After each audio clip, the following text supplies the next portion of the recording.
Hi, friends! It's me, Tia.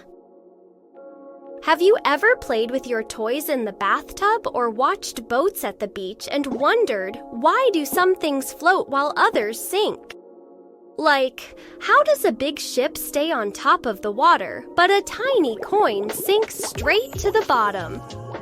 Well, today we're going on a science adventure to find out. Let's go!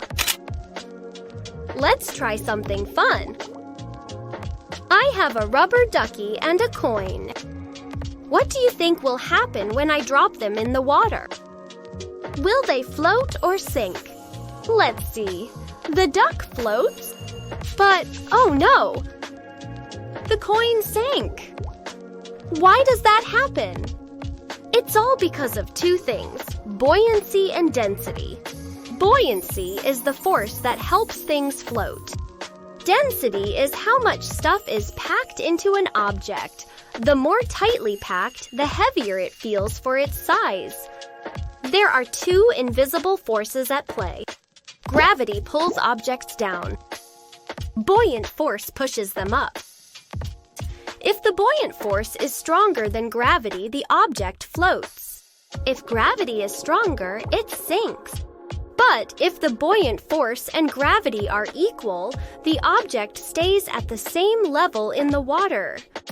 That's why a boat, even though it's big, floats. It spreads out its weight, making it less dense overall. But what about a rock?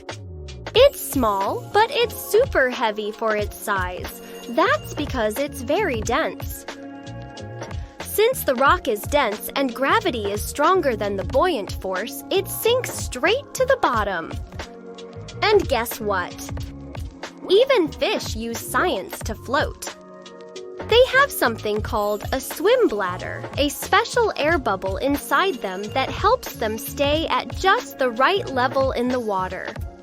By filling or emptying their swim bladder with air, fish can rise or sink just like a submarine. Science is so cool, right? Science is everywhere, and all you have to do is ask why. Keep exploring, keep asking, and never stop wondering.